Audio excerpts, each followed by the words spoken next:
Bismillahirrohmanirrohim. Assalamualaikum warahmatullahi wabarakatuh. Baiklah, di sini kami akan menyampaikan tentang teknik presentasi. Sebelum kami menyampaikan materi, izinkan kami untuk memperkenalkan anggota kelompok kami. Baiklah, dengan saya sendiri, Muzrikoh, dan rekan saya yang bernama Maulida Agustiarma. Baiklah, langsung saja. Pengertian dari presentasi. Presentasi adalah bentuk komunikasi yang dilakukan secara terpadu melalui suara, gambar, dan bahasa tubuh. Menurut Nur Muhammad pada tahun 2011, presentasi dapat didefinisikan sebagai komunikasi langsung antara penyaji dengan sekelompok pendengar dalam situasi teknis, saintifik, atau profesional untuk satu tujuan tertentu dengan menggunakan teknik sajian dan media yang terencana. Presentasi pada dasarnya merupakan kegiatan yang dilakukan oleh seseorang atau sekelompok orang dengan tujuan menyampaikan, memperkenalkan, menuntun, meyakinkan, atau mengomunikasikan sesuatu kepada orang lain. Yang selanjutnya ada tujuan dari presentasi. Tujuan dari presentasi adalah dalam konteks pembelajaran manajemen kewirausahaan, selain tujuan menyampaikan dan mengomunikasikan ide atau gagasan perusahaan yang dirancang, presentasi juga dimaksudkan untuk mengetahui dan memberikan evaluasi terhadap kemampuan mahasiswa dalam menguasai ide atau gagasan yang telah dituangkan dalam rancangan usaha yang telah disusun. Selanjutnya ada unsur-unsur presentasi. Salah satu cara mengomunikasikan sesuatu, baik itu dari pengetahuan, keterampilan, ide atau gagasan, dan lain sebagainya. Di dalam unsur-unsur presentasi ada 4 unsur yang penting dalam proses presentasi. Yang pertama adalah presenter, materi, media, serta audiensi. Baiklah, yang pertama ada presenter. Presenter yaitu merupakan orang yang menyampaikan sesuatu yang akan dikomunikasikan kepada pihak lain atau audiensi secara langsung. Yang kedua ada materi. Materi yaitu merupakan bahan yang akan dikomunikasikan kepada audiensi. Yang ketiga ada media, yaitu media yang terdiri atas sarana yang digunakan untuk mengemas materi sehingga menarik audiensi, serta peralatan yang digunakan untuk menyampaikan materi. Syarat media yang efektif digunakan adalah media yang mudah, murah, praktis, aman, sesuai bahan dengan metode penyajian, sesuai media dengan karakteristik peserta, tepat dan tersedia. Yang terakhir ada audiensi. Audiensi yaitu pihak yang menerima sesuatu yang akan dikomunikasikan. Berhasil tidaknya suatu presentasi dapat dilihat dari reaksi yang ditunjukkan oleh audiensi. Baiklah, materi selanjutnya akan disampaikan oleh rekan saya, Maulida Agustiarma. Baiklah, saya akan melanjutkan presentasi. Nama saya Maulida Agustiarma, NPM 306 161. Selanjutnya adalah merancang presentasi. Jadi segala sesuatu yang berada di sekitar kita itu bermula dari konsep yang berada di otak, apakah itu komputer yang kita pakai, kursi yang kita duduki, ataupun lampu yang menerangi ruangan kita. Dalam membuat sebuah presentasi, kebanyakan dari kita akan memakai kaidah kertas putih, yaitu sulitnya mengungkapkan pikiran walaupun di otak sudah tersedia berbagai ide. Berangkat dari pemikiran ini, kita akan mempersiapkan presentasi dengan top-down approach, yaitu kita akan menentukan inti presentasi terlebih dahulu, kemudian mengelompokkannya, dan kemudian kita bagi lagi menjadi kelompok subbab, dan seterusnya.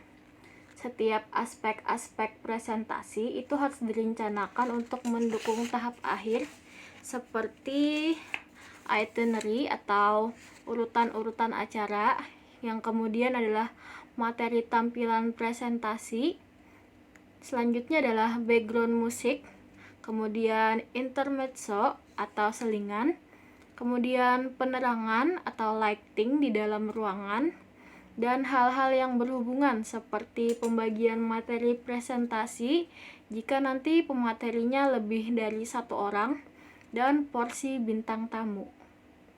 Setelah kita merancang presentasi, selanjutnya kita akan membuat presentasi.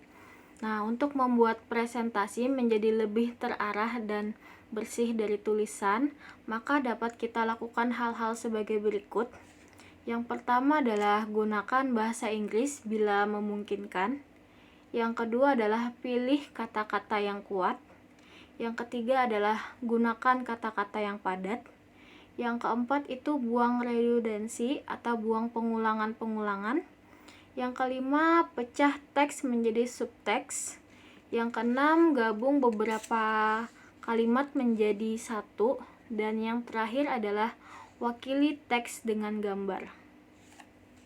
Pakar pemasaran dan dosen Harvard Business School menekankan 90 detik pertama adalah periode warm up yang sangat penting bagi audiensi dan presenter itu sendiri, karena hal itu yang akan menentukan kesuksesan dari sebuah presentasi. Dan dengan demikian, hal-hal yang harus kita letakkan di detik-detik pertama kita presentasi itu bukanlah kalimat-kalimat yang panjang, melainkan penampilan pertama dari seorang presenter tersebut, dan ini hampir berarti menampilkan hasil rasa percaya diri itu tersendiri, dan apakah kita akan membukanya dengan tersenyum ataupun dengan salam pembukaan yang mantap.